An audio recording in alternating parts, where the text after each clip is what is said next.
BNP ক্ষমতা দখল করতে চাচ্ছে না, নিরপেক্ষ সরকারের অধীনে নির্বাচন করতে চাইছে ক্ষমতায় যাওয়ার জন্য, আবার ক্ষমতায় যাওয়ার পরও নিরপেক্ষ সরকারের কাছে ক্ষমতা দিয়ে আবার সে নির্বাচন করতে চায়।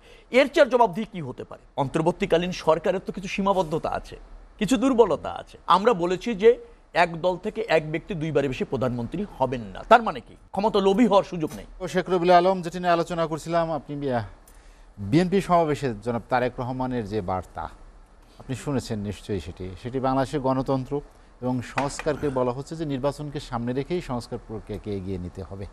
চলমান যে প্রক্রিয়া বা সরকার যেটি শুরু করেছে, আপনার কি মানে তার সাথে সেটি সামঞ্জস্যপূর্ণ আছে? না, সরকার, ধন্যবাদ আপনাকে প্রিয় দুই সহ-আলোচক এবং এই মুহূর্তে এসসিটিভির সাথে যারা যুক্ত আছেন। সংস্কার এবং গণতন্ত্র কিন্তু অঙ্গাঙ্গিভাবে জড়িত।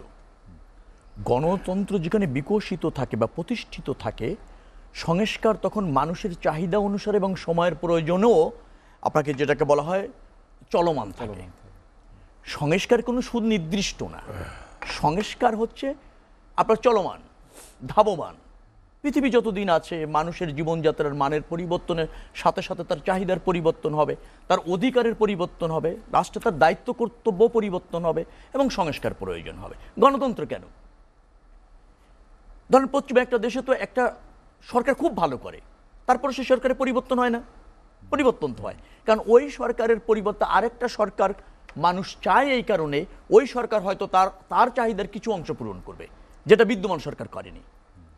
অর্থাৎ গণতন্ত্র প্রতিষ্ঠিত থাকলে সংস্কার মানুষের প্রয়োজনে ধাবমান থাকে। এখন সংস্কারের কথা যেটা বলা হচ্ছে, এই অন্তর্বর্তীকালীন সরকারের কিন্তু সংস্কারের কিছু সীমাবদ্ধতা আছে, কারণ সে শাসন বিভাগের কাজটা করছে। দেশে কিন্তু এখন আইন বিভাগটা নাই, অর্থাৎ পার্লামেন্ট নাই। এখন তার মূল লক্ষ্যটা কি? সেটা নির্বাচিত সরকার প্রতিষ্ঠিত করবে। একটা নির্বাচিত সরকার প্রতিষ্ঠিত করার ব্যাপারে কিছু অন্তরায় বাংলাদেশে আছে, কারণ বাংলাদেশে গণতন্ত্র ছিল না 15 বছরে, যার ফলে কিছু সংস্কার প্রয়োজন হয়েছে। প্রাতিষ্ঠানিক সংস্কার, প্রশাসনিক সংস্কার, নির্বাচন কমিশনকে ঢেলে সাজানোর প্রয়োজন রয়েছে। আচ্ছা, জরাজীর্ণ আপনার প্রশাসন, বিধ্বস্ত প্রশাসন অথবা আওয়ামী আদর্শের প্রশাসন দ্বারা নিয়ন্ত্রণ করা হয়েছে রাষ্ট্র ব্যবস্থাপনা, সেখানে পরিবর্তনের প্রয়োজন আছে। বিচার বিভাগকে একটু স্বাধীন করা, স্বতন্ত্র করার প্রয়োজন আছে। রাষ্ট্র তিনটির বিভাগকে স্বতন্ত্রভাবে ফাংশন করে সেই নিশ্চিত নেওয়ার প্রয়োজন আছে। এইগুলি হলেই একটা গ্রহণযোগ্য নির্বাচনের পথ উন্মুক্ত হয় বা প্রতিষ্ঠিত হয়। সেই লক্ষ্যে সংস্কার হবে। ওই যে বলছিল যে মির্জা ফখরুল ইসলাম আলমগীর বলেছেন যে সব সংস্কারই না, অ্যাকচুয়ালি তো সব সংস্কার, অন্তর্বর্তীকালীন সরকারের তো কিছু সীমাবদ্ধতা আছে, কিছু দুর্বলতা আছে, তো তারকে দিয়ে তার পরিপূর্ণ সংস্কার হবে না। সবকিছু আইনি রূপ দেবে তো নির্বাচিত সরকার দেবে। নির্বাচনী সরকারের কমিটমেন্ট রয়েছে। যেমন আপনি সংস্কারের কথা বলছিলেন, এখন বিভিন্ন রাজনৈতিক দল, ছাত্র জনতা এবং সুশীল সমাজের নাগরিক প্রতিনিধিরা বলছে আমরা সংস্কার চাই। ইতিমধ্যে যে প্রস্তাবগুলি এসেছে সে তো বিচ্ছিন্ন। আমরা 31 দফার মধ্যে পরিপূর্ণ সংস্কারের কথা বলেছি, আরো 2 বছর আগে বলেছি। এটা আমাদের অঙ্গীকার জনগণের কাছে, আমরা সেই সংস্কার করতে সংকল্পবদ্ধ। তাও হবার কি জনগণের ম্যান্ডেট নিয়ে। তার মানে কত দায়বদ্ধ আমরা হয়েছি রাজনৈতিক দল হিসেবে, আমাদের আগেও ছিল।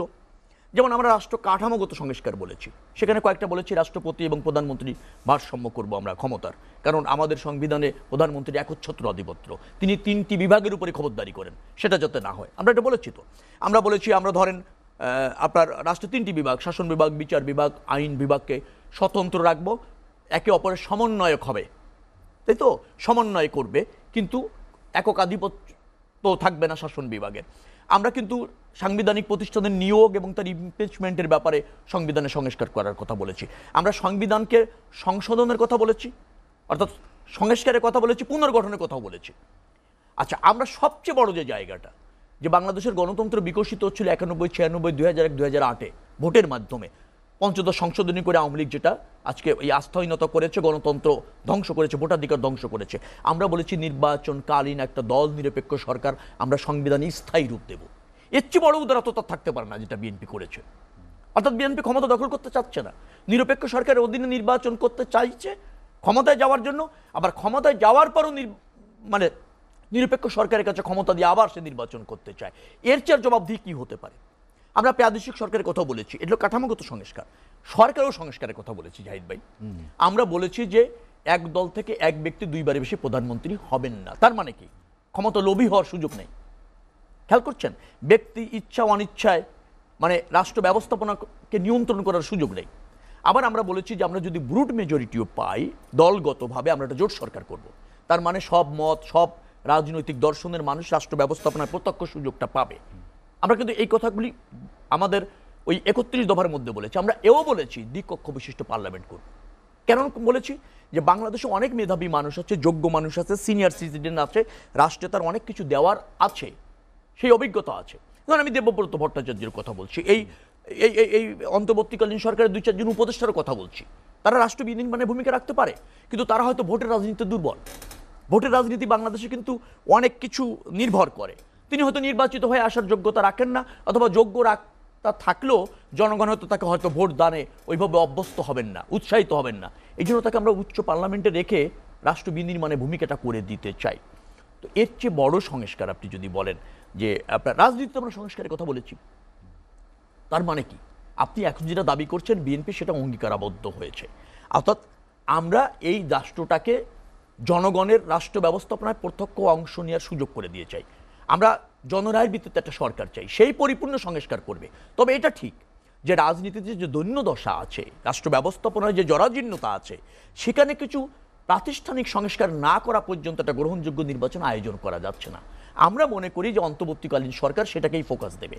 কী কী সংস্কারগুলি তিনি করতে চান ইতিমধ্যে যেগুলি চিহ্নিত করেছে সেটা আমাদের কাছে প্রয়োজনীয় মনে হয়েছে। আমরা সেভাবে সহযোগিতা করতে চাই, ছাত্র জনতা সহযোগিতা করছে, অন্যান্য রাজনৈতিক দল সহযোগিতা করছে।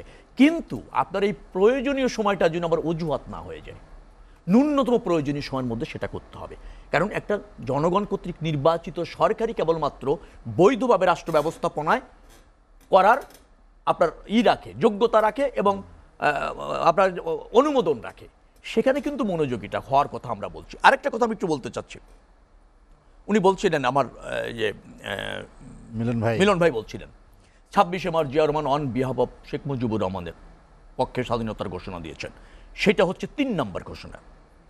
আমি দায়িত্ব নিয়ে বলছি, শেখ মুজিবুর রহমানের মানে পক্ষে এই কথাটা এসেছে 26 মার্চ না 27 মার্চ রাত 7:30টায়। এর আগে 2বার কখন হয়েছে? শহীদ রাষ্ট্রপতি জিয়াউর রহমান 25শে মার্চ রাত 2টার সময় তিনি প্রথম বলেন উই রিভোল্ট, প্রথম শব্দ এভরিবডি ফলো মি, তার অধীনস্থ সৈনিকদের জন্য উই উইল উইন ইনশাআল্লাহ, রাত 2টা 25শে মার্চ। পরের দিন 27 মার্চ বিকেল 4:30টায় তিনি নিজেই স্বাধীনতার ঘোষণা দেন জাতির পক্ষে, নিজেই।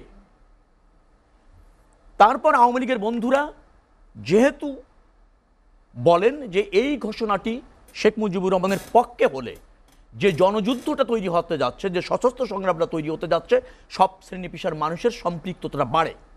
এই অনুরোধের ফলে নির্মোহ থেকে তিনি 4:30টার পর আবার রাত 7:30টায় শেখ মুজিবুর রহমানের পক্ষে স্বাধীনতার ঘোষণা দেন। অর্থাৎ তিনি প্রথম 2বার কিন্তু নিজেই ঘোষণা করেন জাতির বৃহত্তর স্বার্থে রাজনৈতিক সংগ্রামটা যাতে জনযুদ্ধে রূপান্তরিত হয়, সশস্ত্র সংগ্রাম যাতে বেগবান হয়, দেশ যাতে স্বাধীনতার হওয়ার পথটা যাতে উন্মুক্ত হয়, সেই জন্য কিন্তু তিনি শেখ মুজিবুর রহমানের পক্ষ রাত 7:30টায় ঘোষণা দিয়েছেন আওয়ামী লীগের নেতাদের অনুরোধে। এই জায়গাটা কারেকশন হওয়া দরকার, সেটাই আমি উল্লেখ করতে চেয়েছিলাম।